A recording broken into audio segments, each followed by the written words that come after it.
3 तारीख़ अंगारे जे ॾींहं ते 11 बजे असां हितां जा आबादगार, हितां जा शहरी हिन गंदे पाणी जे निकाल कुछीअ जे मुतालबनि खे मञताला अवामी एहतिजाज कंदासूं, जेको मेन हाईवे ते थींदो। हिन ते बाईपास ते असांजो मेन हाईवे ते असां एहतिजाज करे ऐं एहतिजाजी धरणो हणंदासूं मेन हाईवे ते।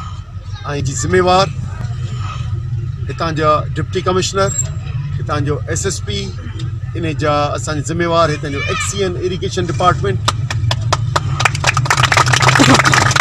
Local government department, public health department ऐं टाउन कमेटी जा अमलदार ऐं हितां जा चेयरमैन, इहे सभु इन जा ज़िम्मेदार आहिनि। हुननि जी सलाह सां शहबाज़ शाह खां विदो पियो आहे।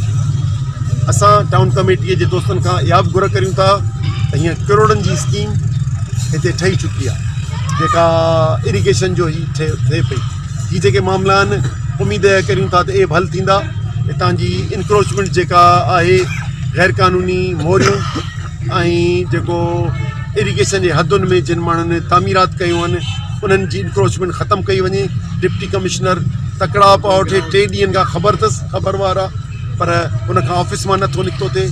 जेकॾहिं 2 ॾींहं ॿिया 3 ॾींहं न निकितो त यकीननि पोइ पाणी अची रोड ते मिलंदासूं, न ॻाल्हाईंदासूं पोइ वरी। ऐं टाउन कमेटी जे दोस्तनि खे चवंदासूं त हिननि सॼी शाख जेका क्लिफ्टन होटल खां वठी जेका बाईपास ताईं आहे, हिते इहा सॼी एरिया इहा घटि में घटि 3 फुट भित या गिरलूं हणाए ऐं असांजे हिनखे महफ़ूज़ कयो वञे त जीअं हिते जानवरनि या माण्हुनि खां जेको हिन शाख खे वधीक नुक़सानु न पहुचे ऐं हिन शहर जी सहूलियत बि थी सघे। उन करे न सिर्फ़ु इरीगेशन जो ख़र्चु थिए, पब्लिक हेल्थ लाइ गवर्नमेंट ऑफ सिंध ॾे, और टाउन कमेटी पंहिंजा फंड्स हिन शाख ते ख़र्चु करे त जीअं हिनखे महफ़ूज़ बणाए सघे। उन जे करे असांजी कमेटी जेका हिन शाख जे लाइ जेको इतिहाद आहे, आबादगार इतिहाद, इन्हनि जे तरफ़ां इहे अॼु 2 मुख्य फ़ैसिला कया विया आहिनि।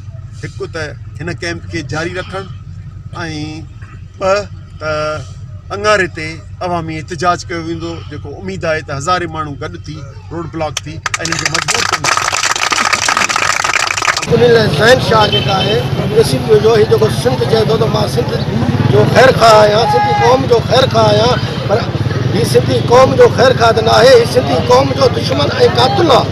छो जो सिंधी माण्हुनि जो मिसकीन जेके वेठा आहिनि उन्हनि जा घर पियो ठहिराए, जेके बेघर थींदा उहे काॾे वेंदा। ज़हन शाह खे पंहिंजो घर बचाए थो, पंहिंजा जॻहियूं जेके अथसि मेहराब रोड खां उहे बचाए थो। पहिरियां साईं खे चओ त पंहिंजा जेके बंगला अथसि जेके मेहराब रोड सां उन्हनि खे ठहिराए, उहे रोड जे हद में आहिनि।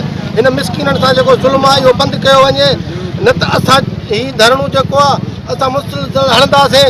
ऐं कैंप लॻी पई आहे, इनशाला इन कैंप में असीं सुता पवंदासीं। मिसकीननि जा घर ठाहिण असीं कॾहिं बि कोन ॾींदासीं, भले असांजे लाशनि ते इहे बिल्डोज़र घुमे, पर असीं मिसकीननि जा घर ठाहिण कॾहिं बि मां कोन ॾींदुसि।